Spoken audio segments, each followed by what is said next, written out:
ਜਿਵਾ ਏਕ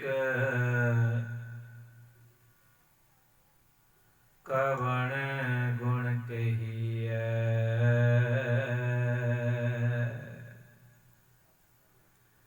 ਬੇਸੁਮਾਰ ਬੇਅੰਤ ਸੁਆਮੀ ਤੇਰੋ ਅੰਤ ਨ ਕਿਨਹੀ ਲਹੀਐ।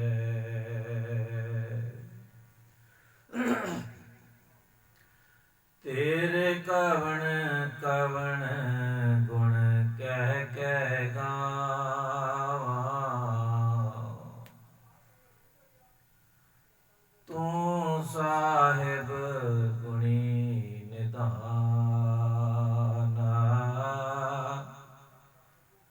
ਤੁਮਰੀ ਮਹਿਮਾ ਬਰਨ ਨਾ ਸਕੋ। ਤੂੰ ਠਾਕੁਰ ਊਚ ਭਗਵਾਨਾ। ਤੁਮਰੀ ਮਹਿਮਾ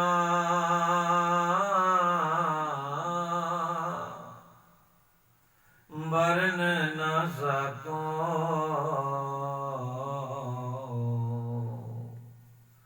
ਤੂੰ ਠਾਕੁਰ ਊਚ ਭਗਵਾਨਾ। ਵਾਹਿਗੁਰੂ ਜੀ ਕਾ ਖਾਲਸਾ, ਵਾਹਿਗੁਰੂ ਜੀ ਕੀ ਫਤਿਹ। ਗੁਰਮੁਖ ਪਿਆਰਿਓ, ਆਪ ਸਭਨਾਂ ਦਾ ਧੰਨ ਧੰਨ ਸਾਹਿਬ ਸ੍ਰੀ ਗੁਰੂ ਨਾਨਕ ਦੇਵ ਜੀ ਦੀ ਉਚਾਰਨ ਕੀਤੀ ਜਪ ਬਾਣੀ ਦੀ 21ਵੀਂ ਪੌੜੀ ਦੀ ਵਿਚਾਰ ਚਰਚਾ ਦੇ ਵਿੱਚ ਸਵਾਗਤ ਹੈ ਜੀ। ਗੁਰੂ ਨਾਨਕ ਪਾਤਸ਼ਾਹ ਨੇ ਜਪ ਬਾਣੀ ਦੇ ਵਿੱਚ ਅਕਾਲ ਪੁਰਖ ਪਰਮਾਤਮਾ ਨੂੰ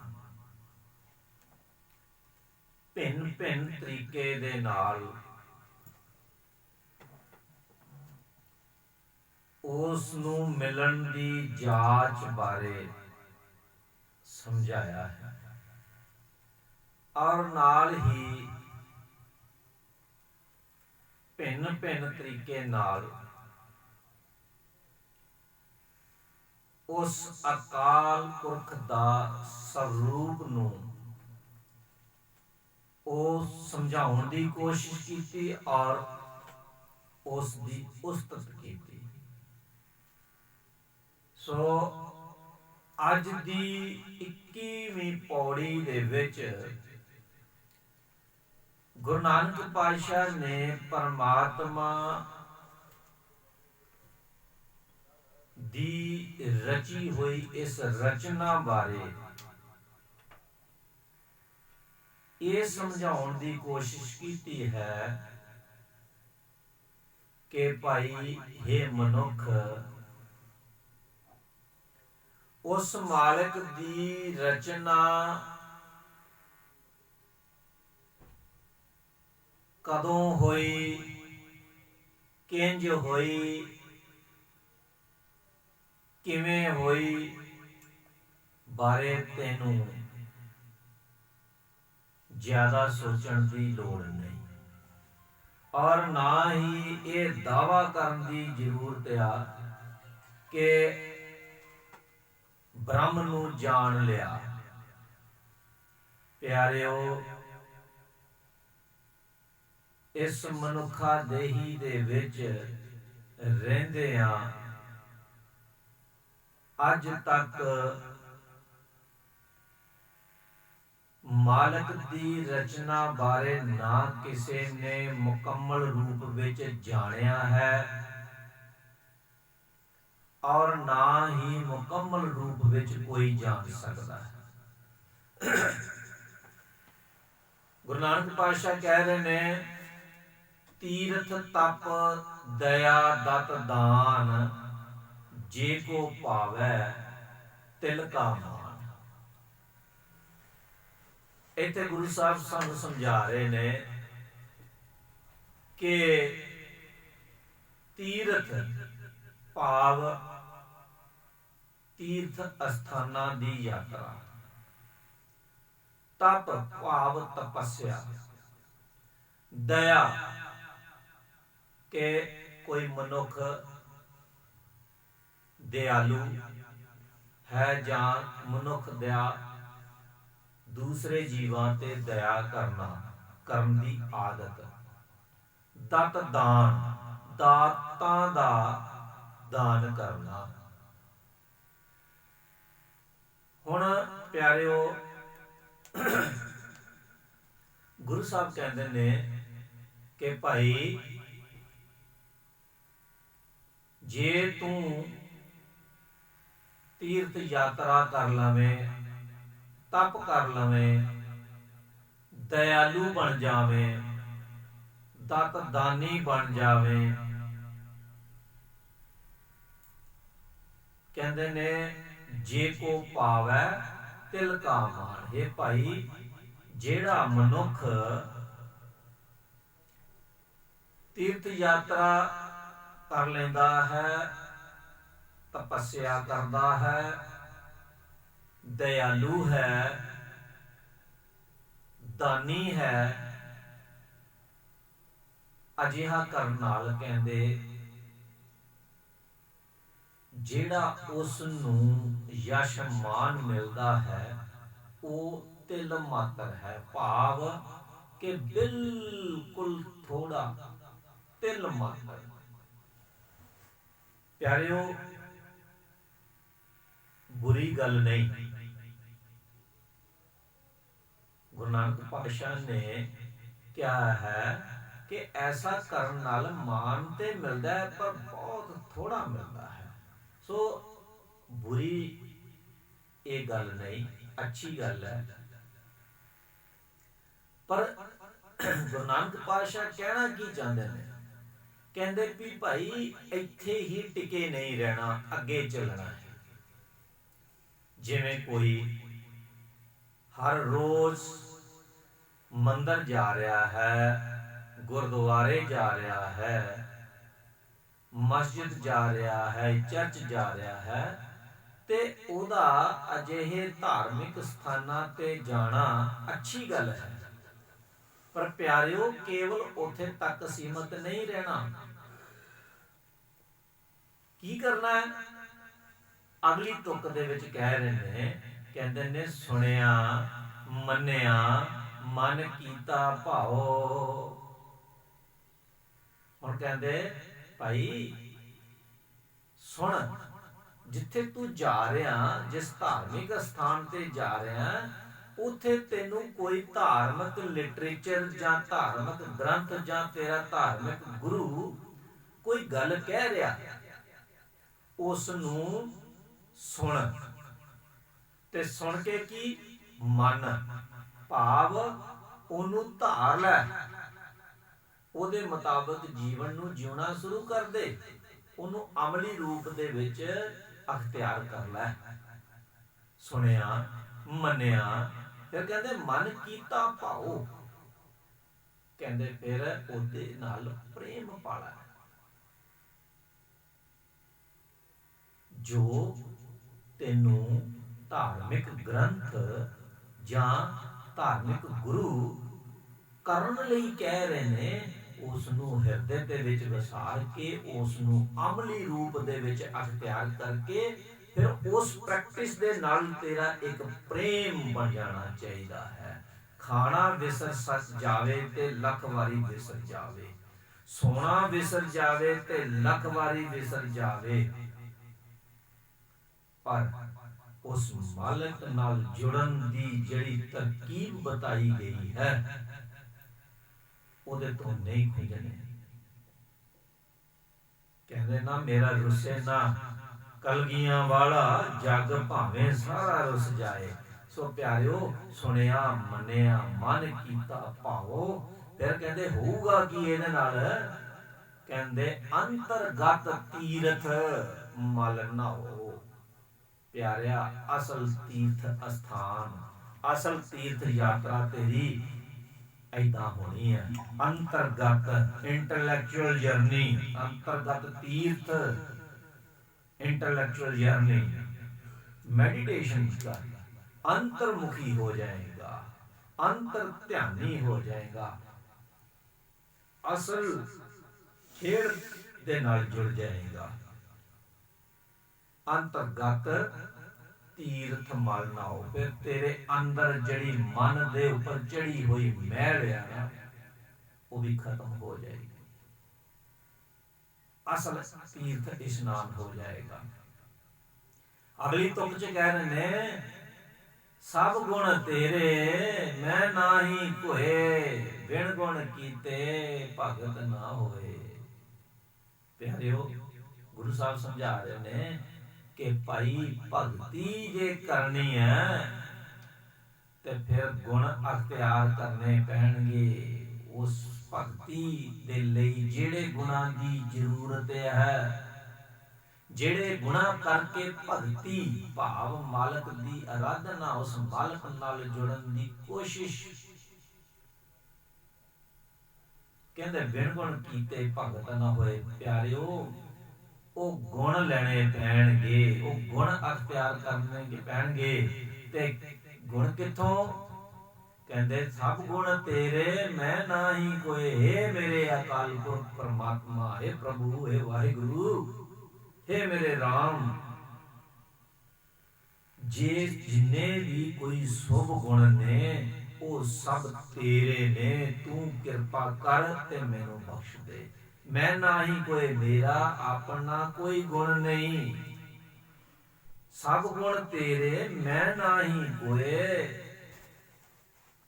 बिन गुण कीते भगत ना होए। जिन्नी देर हे मालक प्रीतम प्यारे तू मैनू शुभ गुण नहीं बख्शेगा, उन्नी देर मैं तेरी भगती नहीं कर सकता, तेरी आराधना नहीं कर सकता, तेरे नाल जुड़न दा उपराला नहीं हो सकता। अगली तुक दे विच गुरु साहब कहते ने स्वस्थ आत बाणी बरमाओ, स्वस्थ आत बाणी बरमाओ, सत सुहान सदा मन चाओ। हुण गुरु साहब कह रहे हैं कि स्वस्थ आत तो भाव कल्याण करने वाली की बाणी भरमाओ। हे ब्रह्म स्वरूप परमात्मा, तेरी बाणी जेड़ी है, केड़ी बाणी? परमात्मा दी केड़ी बाणी है? एक ते बाणी जो धार्मिक ग्रंथां दे विच उस्तत कीती हुई है, जो धार्मिक ग्रंथां दे विच ओदे गुणां दा गुणगान कीता होया है। एक है अनहद बाणी। अनहद बाणी प्यारियो की है? सुन सुन होवे परम गत मेरी, अमृत बाणी हर हर तेरी, सुन सुन होवे परम गत मेरी। कहंदे हे ब्रह्म स्वरूप अकाल पिता परमात्मा, तेरी ये बाणी कल्याणकारी है, मेरा कल्याण करने वाली बाणी है। सत सुहान सदा मन चाओ, इहदा गुण की है? कहंदे हमेशा हमेशा टिके रहन वाली है, हमेशा हमेशा स्थिर है, सत है। सत सुहान, सुहान तो भाव सोहनी चंगी लगन वाली, मन नू मोहन वाली, सदा मन चाओ, ते मन हमेशा खिड़िया रहिंदा इस दे नाल जुड़ के। हे अकाल पुरख परमात्मा, तेरा ये अनहद शब्द, तेरा ये नाद कल्याणकारी बाणी है, और ये हमेशा हमेशा कायम है, कायम रहेगी। और ये बड़ी सोहनी सुंदर ਮਨ ਨੂੰ ਮੋਹਣ ਵਾਲੀ, ਮਨ ਨੂੰ ਸ਼ਾਂਤੀ ਦੇਣ ਵਾਲੀ, ਆਨੰਦ ਦੇ ਵਿੱਚ ਲੈ ਕੇ ਜਾਣ ਵਾਲੀ, ਇਹਦੇ ਨਾਲ ਜੁੜਿਆ ਹਮੇਸ਼ਾ ਮਨ ਦੇ ਅੰਦਰ ਖੇੜਾ ਬਣਿਆ ਰਹਿੰਦਾ ਹੈ, ਮਨ ਆਨੰਦਿਤ ਅਵਸਥਾ ਦੇ ਵਿੱਚ ਰਹਿੰਦਾ ਹੈ। ਸੋ ਪਿਆਰਿਓ, ਬੜੀ ਜ਼ਬਰਦਸਤ ਗੱਲ ਕੀਤੀ ਜਾ ਰਹੀ ਹੈ। ਗੁਰੂ ਸਾਹਿਬ ਸਮਝਾ ਰਹੇ ਨੇ ਕਿ ਭਾਈ ਆਪਾਂ ਨੂੰ ਉਸ ਸਵਸਥ ਆਤਮ ਬਾਣੀ ਬਰਮਾਓ, ਉਸ ਬ੍ਰਹਮ ਪਿਤਾ, ਉਸ ਬ੍ਰਹਮ ਸਰੂਪ ਪਰਮਾਤਮਾ ਦੀ ਜਿਹੜੀ ਅਨਹਦ ਸ਼ਬਦ ਦੀ ਬਾਣੀ ਹੈ, ਉਹਦੇ ਨਾਲ ਸੁਰਤ ਜੋੜਨ ਦੀ ਲੋੜ ਆ। ਫਿਰ ਕੀ ਹੈ? ਸਤ ਸੁਹਾਣ, ਕਿਉਂਕਿ ਇਹ ਉਹਦਾ ਗੁਣ ਆ। ਅਨਹਦ ਸ਼ਬਦ ਸਤ ਸੁਹਾਣ, ਸਦਾ ਮਨ ਚਾਓ, ਉਹ ਹਮੇਸ਼ਾ ਹਮੇਸ਼ਾ ਲਈ ਕਾਇਮ ਆ, ਸੋਹਣਾ ਹੈ, ਮਨ ਮੋਹਕ ਹੈ, ਕਲਿਆਣ ਸਰੂਪ ਹੈ, ਹਮੇਸ਼ਾ ਮਨ ਦੇ ਅੰਦਰ ਖੇੜਾ ਬਣਿਆ ਰਹਿੰਦਾ ਹੈ। ਹੁਣ ਅਗਲੀ ਤੁਕ ਦੇ ਵਿੱਚ ਗੁਰੂ ਸਾਹਿਬ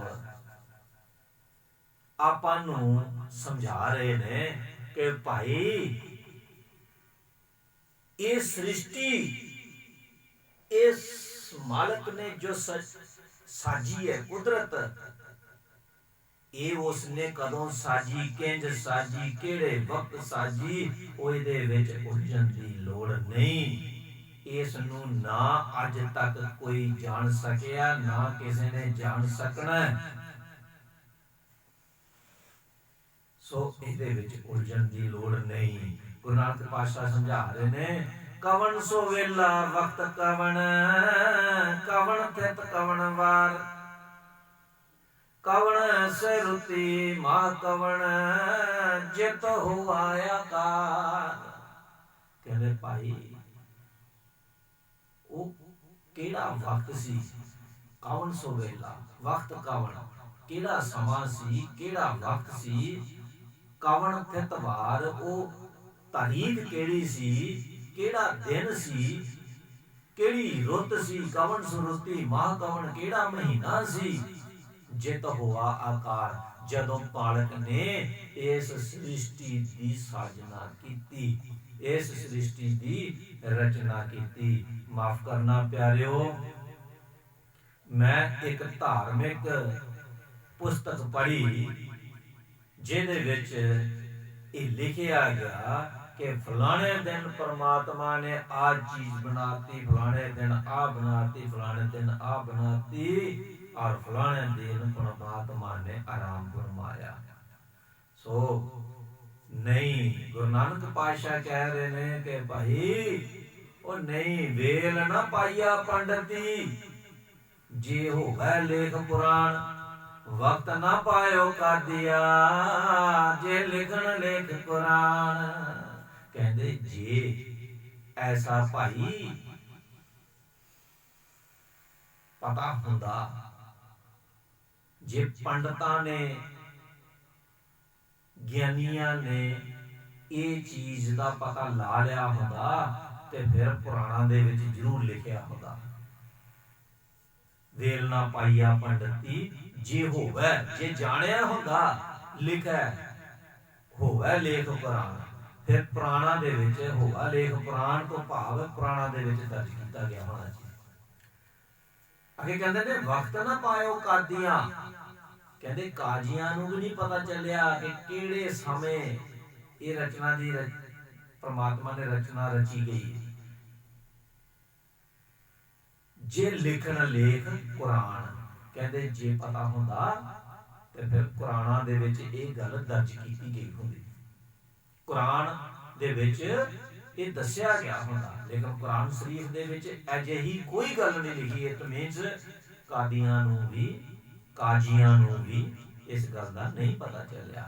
ਅੱਗੇ ਕਹਿੰਦੇ ਨੇ ਥਿਤ ਵਾਰ ਨਾ ਜੋਗੀ ਜਾਣ, ਰੁੱਤ ਮਨ ਨਾ ਕੋਏ। ਕਹਿੰਦੇ ਗੱਲ ਖਤਮ ਕਰ ਰਹੇ ਨੇ। ਜੋਗੀ ਤੋਂ ਭਾਵ ਜੋ ਯੋਗ ਸਾਧਨਾ ਕਰਕੇ ਉਸ ਮਾਲਕ ਦੇ ਨਾਲ ਜੁੜੇ ਹੋਏ ਨੇ। ਜੋਗੀ ਕਿਸ ਨੂੰ ਕਹਿੰਦੇ ਨੇ? ਜੋਗੀ ਦਾ ਜੇ ਵਿਆਕਰਨ ਮਤਲਬ ਦੇਖੀਏ ਤਾਂ ਉਹਦਾ ਮਤਲਬ ਹੁੰਦਾ ਹੈ ਜੁੜਨਾ। ਤੇ ਜੋਗੀ ਕਿਹੜੇ ਜੋਗੀ? ਜਿਹੜੇ ਯੋਗ ਸਾਧਨਾ ਦੇ ਨਾਲ ਆਪਣੀ ਸੁਰਤ ਨੂੰ ਉੱਪਰ ਚੱਕ ਕੇ ਉਸ ਮਾਲਕ ਦੇ ਨਾਲ, ਉਸ ਬ੍ਰਹਮ ਦੇ ਵਿੱਚ ਇੱਕ ਮਿਕ ਹੋਏ ਹੁੰਦੇ ਨੇ, ਉਹਦੇ ਨਾਲ ਜੁੜੇ ਹੁੰਦੇ ਨੇ, ਯੋਗ ਸਾਧਨਾ ਦੇ ਵਿੱਚ ਲੱਗੇ ਹੁੰਦੇ ਨੇ, ਉਸ ਨੂੰ ਜੋਗੀ ਕਹਿੰਦੇ ਨੇ। ਕਹਿੰਦੇ ਥਿਤ ਵਾਰਨਾ ਜੋਗੀ ਜਾਣ। ਕਹਿੰਦੇ ਨਾ ਕਿਸੇ ਤਰੀਕ ਬਾਰੇ, ਨਾ ਕਿਸੇ ਦਿਨ ਬਾਰੇ ਕਿਸੇ ਜੋਗੀ ਨੇ ਜਾਣਿਆ, ਨਾ ਕਿਹੜੀ ਰੁੱਤ ਨੂੰ, ਕਿਹੜੇ ਮਹੀਨੇ ਨੂੰ ਇਸ ਮਾਲਕ ਨੇ ਇਸ ਸ੍ਰਿਸ਼ਟੀ ਦਾ, ਇਸ ਪਸਾਰੇ ਦਾ, ਇਸ ਆਪਣੀ ਲੀਲਾ ਦੀ ਰਚਨਾ ਕੀਤੀ ਹੈ, ਕਿਸੇ ਜੋਗੀ ਨੇ ਨਹੀਂ ਜਾਣਿਆ। ਕੀ ਕਹਿ ਰਹੇ ਨੇ? ਕਹਿੰਦੇ ਜਾ ਕਰਤਾ ਸਿਰ ਠੀਕੋ ਸਾਜੇ, ਆਪੇ ਜਾਣੈ ਸੋਈ। ਕਹਿੰਦੇ ਭਾਈ ਉਹ ਜਿਸ ਕਰਤਾਰ ਨੇ, ਜਿਸ ਕਰਤਾ ਪੁਰਖ ਨੇ ਸ੍ਰਿਸ਼ਟੀ ਸਾਜੀ ਹੈ ਨਾ, ਇਸ ਸ੍ਰਿਸ਼ਟੀ ਨੂੰ ਸਾਜਣ ਬਾਰੇ ਉਹੀ ਜਾਣਦਾ ਹੈ, ਹੋਰ ਕੋਈ ਨਾ ਜਾਣਾ। ਆਪੇ ਜਾਣੈ ਸੋਈ, ਉਹ ਆਪੇ ਹੀ ਜਾਣਦਾ ਹੈ, ਹੋਰ ਕਿਸੇ ਨੂੰ ਕੋਈ ਪਤਾ ਨਹੀਂ। ਸੋ ਆਪਾਂ ਨੂੰ ਗੁਰੂ ਨਾਨਕ ਪਾਤਸ਼ਾਹ ਨੇ ਕਿਹਾ ਕਿ ਇਸ ਸ੍ਰਿਸ਼ਟੀ ਦੀ ਸਾਜਨਾ ਦੇ ਵਿੱਚ, ਰਚਨਾ ਦੇ ਵਿੱਚ ਉਲਝਣ ਦੀ ਲੋੜ ਨਹੀਂ। ਅਗਲੀ ਤੁਕ ਦੇ ਵਿੱਚ ਕਹਿ ਰਹੇ ਨੇ ਕਿਵ ਕਰੇ ਆਖਾ ਕਿਵ ਸਲਾਹੀ, ਕਿਉ ਵਰਣੀ ਕਿਵ ਜਾਣਾ। ਕਿਵ ਕਰ ਆਖਾ ਕਿਵ ਸਲਾਹੀ, ਕਿਉ ਵਰਣੀ ਕਿਵ ਜਾਣਾ। ਨਾਨਕ ਆਖਣ ਸਭ ਕੋ ਆਖੈ, ਇੱਕ ਦੂ ਇੱਕ ਸਿਆਣਾ। ਕਹਿੰਦੇ ਉਹ ਭਾਈ ਮੈਂ ਕਿਵੇਂ ਉਸ ਮਾਲਕ ਦੀ ਸਿਫਤ ਸਲਾਹ ਕਰ ਸਕਦਾ? ਕਿਵ ਕਰੇ ਆਖਾ ਕਿਵ ਸਲਾਹੀ, ਕਿਉ ਵਰਣੇ ਕਿਵ ਜਾਣਾ। ਮੈਂ ਕਿਵੇਂ ਆਖ ਸਕਦਾ ਉਸ ਮਾਲਕ ਦੀ ਸ੍ਰਿਸ਼ਟੀ ਰਚੀ ਹੋਈ ਰਚਨਾ ਬਾਰੇ? ਮੈਂ ਕਿਵੇਂ ਆਖ ਸਕਦਾ? ਕਿਵੇਂ ਮੈਂ ਉਸ ਦੀ ਸਰਾਹਨਾ ਕਰ ਸਕਦਾ? ਕਿਵੇਂ ਮੈਂ ਇਸ ਨੂੰ ਵਰਣਨ ਕਰ ਸਕਦਾ ਹਾਂ? ਕਿਉ ਵਰਣੀ ਕਿਵ ਜਾਣਾ। ਮੈਂ ਕਿੱਦਾਂ ਜਾਣ ਸਕਦਾ? ਮੈਂ ਨਹੀਂ ਜਾਣ ਸਕਦਾ। ਨਾਨਕ ਆਖਣ ਸਭ ਕੋ ਆਖਿਆ, ਇੱਕ ਦੂ ਇੱਕ ਸਿਆਣਾ। ਕਹਿੰਦੇ ਨਾਨਕ ਵੀ ਉਸ ਦੀ ਰਚਨਾ ਬਾਰੇ ਗੱਲ ਕਰ ਰਿਹਾ, ਸਾਰੇ ਕਹਿ ਰਹੇ ਨੇ ਤੇ ਸਾਰੇ ਕਹਿੰਦੇ ਇੱਕ ਤੋਂ ਇੱਕ ਵੱਧ ਕੇ ਕਹਿੰਦੇ ਸਿਆਣੇ ਬਣੇ ਹੋਏ ਨੇ। ਕਿਵ ਕਰੇ ਆਖਾ ਕਿਵ ਸਲਾਹੀ, ਕਿਉ ਵਰਣੇ ਕਿਵ ਜਾਣਾ। ਨਾਨਕ ਆਖਣ ਸਭ ਕੋ ਆਖੈ, ਇੱਕ ਦੂ ਇੱਕ ਸਿਆਣਾ। ਕਹਿੰਦੇ ਕਹਿ ਰਿਹਾ ਗੁਰੂ ਨਾਨਕ ਪਾਤਸ਼ਾਹ ਨੇ ਇੱਥੋਂ ਤੱਕ ਕਹਿਤਾ ਕਿ ਜਿਵੇਂ ਮੈਂ ਵੀ ਗੱਲ ਕਰ ਰਿਹਾ, ਹੋਰ ਵੀ ਕਈ ਕਰ ਰਹੇ ਨੇ, ਇੱਕ ਦੂ ਇੱਕ, ਇੱਕ ਤੋਂ ਇੱਕ ਵੱਧ ਕੇ ਸਿਆਣੇ ਗੱਲਾਂ ਕਰ ਰਹੇ ਨੇ। ਕਹਿੰਦੇ ਪਰ ਕਹਿੰਦੇ ਵੱਡਾ ਸਾਹਿਬ ਵੱਡੀ ਨਾਈ, ਕੀਤਾ ਜਾਤਾ ਹੋਵੇ। ਨਾਨਕ ਜੇ ਕੋ ਆਪੋ ਜਾਣਾ, ਆਗਿਆ ਗਿਆ ਨਾ ਸੋ ਹੈ। ਹੁਣ ਅਗਲੀ ਤੁਕ ਦੇ ਵਿੱਚ ਗੁਰੂ ਨਾਨਕ ਪਾਤਸ਼ਾਹ ਕੀ ਸਮਝਾ ਰਹੇ ਨੇ? ਕਹਿੰਦੇ ਵੱਡਾ ਸਾਹਿਬ, ਕਹਿੰਦੇ ਉਸ ਮਾਲਕ, ਉਹ ਪ੍ਰੀਤਮ ਪਿਆਰਾ ਜਿਹਨੇ ਇਹ ਸਾਰੀ ਸ੍ਰਿਸ਼ਟੀ, ਜਿਸਨੇ ਇਹ ਸਾਰੀ ਰਚਨਾ ਰਚੀ ਹੈ, ਉਹ ਵੱਡਾ ਹੈ, ਬੇਅੰਤ। ਉਹ ਮਾਲਕ ਬੇਅੰਤ ਹੈ, ਉਸ ਦਾ ਆਰਲਾ ਪਾਰਲਾ ਬੰਨਾ ਨਹੀਂ ਜਾਣਿਆ ਜਾ ਸਕਦਾ। ਵੱਡੀ ਨਾਈ, ਉਹਦੀ ਨਾਈ ਤੋਂ ਭਾਵ ਉਹਦੀ ਰਚੀ ਹੋਈ ਰਚਨਾ। ਕਹਿੰਦੇ ਉਹ ਆਪ ਵੀ ਬੇਅੰਤ ਹੈ ਔਰ ਉਸ ਵੱਲੋਂ ਰਚੀ ਹੋਈ ਰਚਨਾ ਵੀ ਬੇਅੰਤ ਹੈ। ਵੱਡੀ ਨਾਈ ਕੀਤਾ ਜਾਤਾ ਹੋਵੇ, ਕੀਤਾ ਜਾਤਾ ਹੋਵੇ। ਜਿਸ ਨੇ ਇਹ ਬਣਾਈ ਹੈ ਰਚਨਾ, ਕੀਤਾ ਜਾਤਾ ਹੋਵੇ। ਨਾਨਕ ਜੇ ਕੋ ਆਪੋ ਜਾਣਾ, ਆਗਿਆ ਗਿਆ ਨਾ ਸੋ ਹੈ।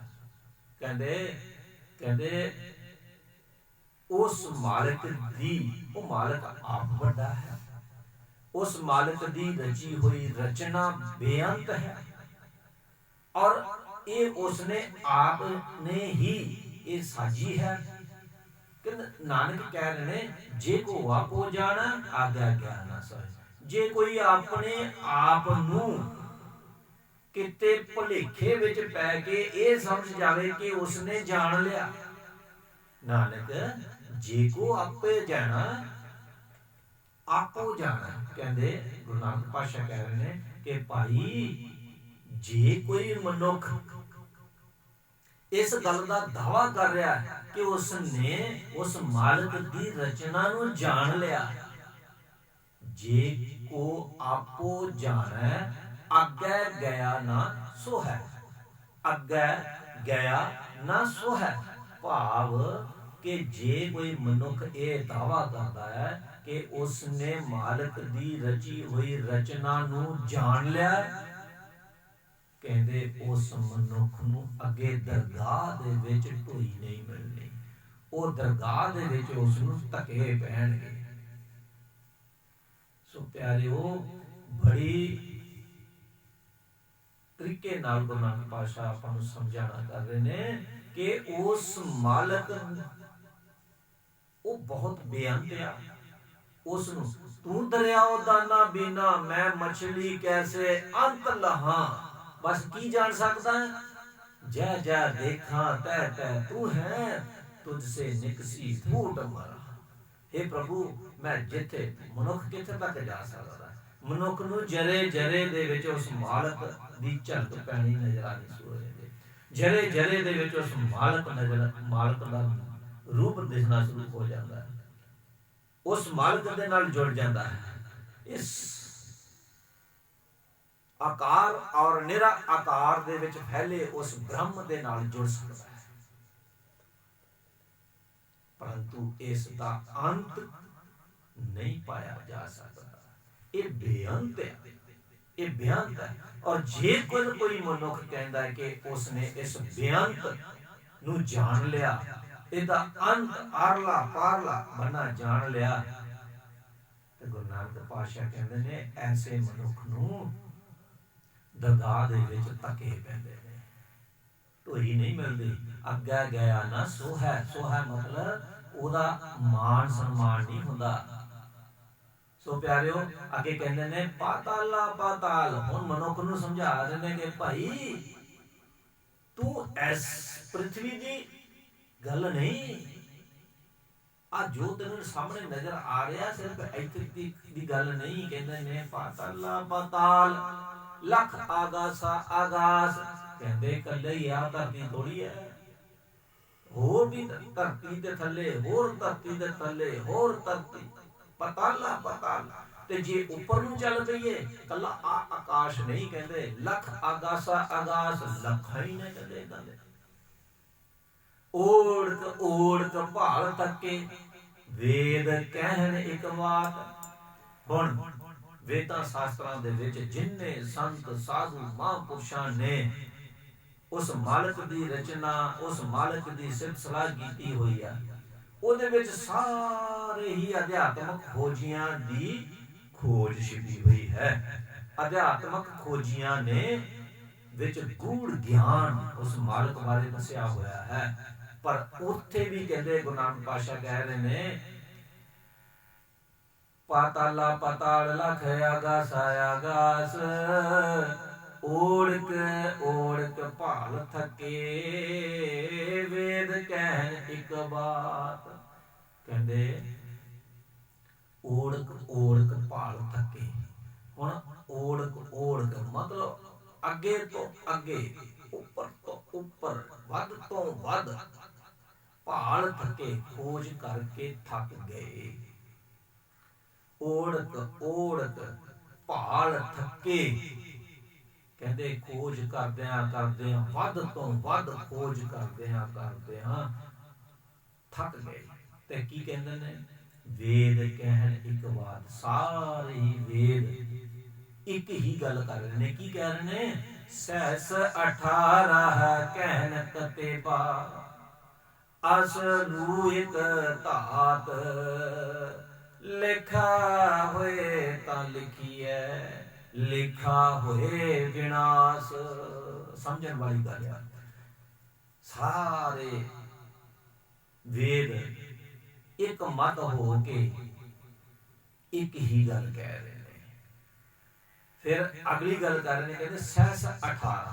सहस तो मतलब होंदा 1000, 18 तो भाव 18, सहस 18 भाव 18,000 की कहन कतेबा। कतेबा तो भाव होंदियां धार्मिक किताबां जिहदे विच चार कैटागरियां ने, चार कैटागरियां दियां धार्मिक किताबां 18,000 कुल मनिया गई ने। सैस 18 कहन कतेबा, कतेबा तो भाव तुरेत, जंबूर, अंजील ते कुरान। तुरेत, जंबूर, अंजील ते कुरान, ये चार किस्म, चार कैटागरियां ने कुतेब दियां। ते इस चारा कैटागरियां दियां कुल 18,000 किताबां ने, 18,000 उन्हां दे ग्रंथ ने। कहते सहस 18 कहन कतेबा कि असलू एक धात, असल विच भाई वास्तविक तौर ते एक वो मालक एक ऐसा तत्व है जो हमेशा स्थिर है, हमेशा स्थिर रहने वाला, जिन्हों गुरु नानक पातशाह ने एक ओंकार सतनाम कहा है। सो प्यारिओ ये समझण दी गल है।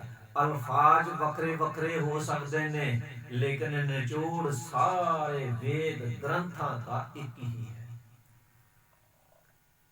गुरु नानक पातशाह कह रहे सहस 18, हुण 18,000 धार्मिक पुस्तकां दी गल कीती जा रही है। कहन कतेबा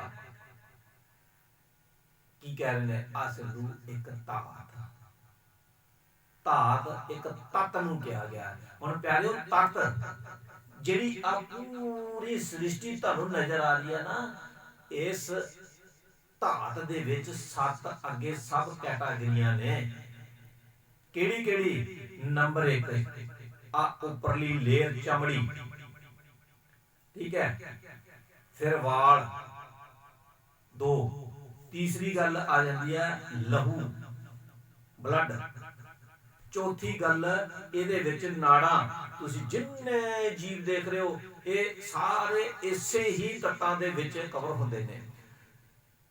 चमड़ी, वाल, लहू, नाड़ा, फिर हड्डियां, फिर मसल्स, पट्ठे जिन्हों कह देने आपां पंजाबी मसल्स, फिर उस तो बाद चर्बी जिन्हों आपां मिच कह दिंदे आ, जिहदे ते जिहड़ियां हड्डियां नूं प्रोटैक्ट कर रही है, चर्बी। ते सो प्यारिओ लास्ट दे विच वीरज। सो ये सारी सृष्टि तुसीं जिन्नी भी देख रहे हो ये सारी इहदे विच कवर हुंदी है। सत्तां दे सत्तां कहते ने असलू एक धात, एक तत्त, इस तत्त दा अगे विज्ञान है। जिहड़ियां कि 7 कैटागरियां तुसीं घोख करके देखो, इस इन्हां विच ही सारी सृष्टि जिहड़ी है ये चल रही है। लेखा होए तां लिखी है, लेखा होए विनाश, लेखा होए तां लिखी है, लेखा होए ना। कहते इहदा हिसाब किताब भी कोई नहीं, लेखे तो बाहर है। जे लेखे दे विच होए ते तां लिखिया जाए ना, ते जे किसी ने लिखा है वो विनाश है, नाश हो जाने वाला है। ਇਹਦਾ मतलब उस मालक का कोई लेखा जोखा नहीं। बेअंत वो मालक किन्ना बेअंत है वो आप ही जान सकता है। मनुख दे बस दी गल नहीं, जां उस दी रची हुई इस रचना दे विच पैदा हुए किसी जीव दी बस दी गल नहीं। उस नाल जुड़ के आनंदित होया जा सकता है, उस नाल जुड़ के उस दे विच लीन होया जा सकता है। हुण एक बाल्टी पानी दी समुंदर नूं नहीं जान सकती। हाँ, समुंदर दे विच मिल के समुंदर दा रूप अख्तियार कर सकती है। मनुख की कर सकता है, ये आत्मा की कर सकती है। ये आत्मा रूपी बूंद उस परम आत्मा दे विच मिल के परम आत्मा दा रूप अख्तियार कर सकती है, उसनूं बयान नहीं कर सकती। नानक वड्डा आखिए आपे जान है आप। गुरु नानक पातशाह कहते हैं ओ कादर अकाल पुरख वाहिगुरु ओ राम ओ अल्लाह ओ रहीम वड्डा है। ਬੇਅੰਤ ਹੈ, ਜਿਸ ਦੀ ਖੇਡ, ਜਿਸ ਦੀ ਰਚਨਾ, ਜਿਸ ਦੀ ਲੀਲਾ ਬੇਅੰਤ ਹੈ, ਉਸ ਨੂੰ ਕੋਈ ਨਹੀਂ ਜਾਣ ਸਕਦਾ। ਉਸ ਦੀ ਰਚਨਾ ਕਿੰਨੀ ਹੈ ਉਹ ਆਪ ਹੀ ਜਾਣ ਸਕਦਾ ਹੈ। ਇਸ ਲਈ ਪਿਆਰਿਓ, ਉਸ ਅਕਾਲ ਪੁਰਖ ਨੂੰ, ਉਹਦਾ ਆਕਾਰ ਉਹ ਕਿੰਨਾ ਵੱਡਾ ਹੈ, ਜਾਣਨ ਦੇ ਪਿੱਛੇ ਉਲਝਣ ਦੀ ਲੋੜ ਨਹੀਂ। ਉਹ ਮਾਲਕ ਬੇਅੰਤ ਹੈ, ਉਸ ਨੂੰ ਬੇਅੰਤ ਹੀ ਕਹਿਣ ਦੇ ਵਿੱਚ ਮਨੁੱਖ ਦੀ ਭਲਾਈ ਹੈ। ਸੋ ਪਿਆਰਿਓ, ਇਹ 21ਵੀਂ ਪੌੜੀ ਸੀ। ਮੇਰੀ ਆਪ ਸਾਰਿਆਂ ਨੂੰ ਬੇਨਤੀ ਹੈ ਕਿ ਇਸ 21ਵੀਂ ਪੌੜੀ ਨੂੰ ਵਾਰ-ਵਾਰ ਸੁਣਨਾ ਔਰ ਮਾਲਕ ਦੀ ਇਸ ਰਚਨਾ ਨੂੰ ਸਮਝਣ ਦੀ ਕੋਸ਼ਿਸ਼ ਕਰਨਾ। ਸੋ ਪਿਆਰਿਓ, ਦਾਸ ਕੋਲੋਂ ਇਸ ਅਲਾਹੀ ਬਾਣੀ, ਧੁਰ ਕੀ ਬਾਣੀ ਦੀ ਵਿਚਾਰ ਕਰਦਿਆਂ ਬਹੁਤ ਬਹੁਤ ਗਲਤੀਆਂ ਭੁੱਲਾਂ ਹੋ ਗਈਆਂ, ਹੋਣਗੀਆਂ। ਇਹ ਉਸ ਮਾਲਕ ਦੀ ਬਾਣੀ ਹੈ। ਇਸ ਦੀ ਅਸਲ ਚਰਚਾ ਤੇ ਗੁਰੂ ਨਾਨਕ ਪਾਤਸ਼ਾਹ ਆਪ ਹੀ ਕਰ ਸਕਦੇ ਨੇ। ਦਾਸ ਤੁਸ਼ ਬੁੱਧੀ ਅਨੁਸਾਰ ਦਾਸ ਨੇ ਜੋ ਚਰਚਾ ਕੀਤੀ ਹੈ, ਮਾਲਕ ਸੱਚੇ ਪਾਤਸ਼ਾਹ ਰਹਿਮਤ ਕਰਨ, ਭੁੱਲਾਂ ਚੁੱਕਾਂ ਨੂੰ ਨਾ ਚਿਤਾਰਦੇ ਹੋਏ ਮਿਹਰ ਕਰਨ, ਅੱਗੇ ਤੋਂ ਸਮਰਥ ਬਖਸ਼ਣ। ਦਾਤਾਰ ਪਿਤਾ ਸੱਚੇ ਪਾਤਸ਼ਾਹ ਰਹਿਮਤ ਕਰਨ, ਆਪਣੀ ਬਾਣੀ ਦੀ ਸੁੱਧ ਸਪਸ਼ਟ ਔਰ ਸੋਝੀ ਦਿੰਦਿਆਂ ਹੋਇਆਂ ਆਪਣੀ ਬਾਣੀ ਦੀ ਚਰਚਾ ਕਰਵਾਉਣ। ਸੋ ਪਿਆਰਿਓ, ਸਾਰਿਆਂ ਨੂੰ ਉਸ ਮਾਲਕ ਪ੍ਰੀਤਮ ਪਿਆਰੇ ਕਲਗੀਧਰ ਪਾਤਸ਼ਾਹ ਦਸਮ ਪਿਤਾ ਵੱਲੋਂ ਬਖਸ਼ੀ ਫਤਿਹ ਦੀ ਸਾਂਝੀ ਕਰਨ ਦੀ ਬੇਨਤੀ ਹੈ। ਵਾਹਿਗੁਰੂ ਜੀ ਕਾ ਖਾਲਸਾ, ਵਾਹਿਗੁਰੂ ਜੀ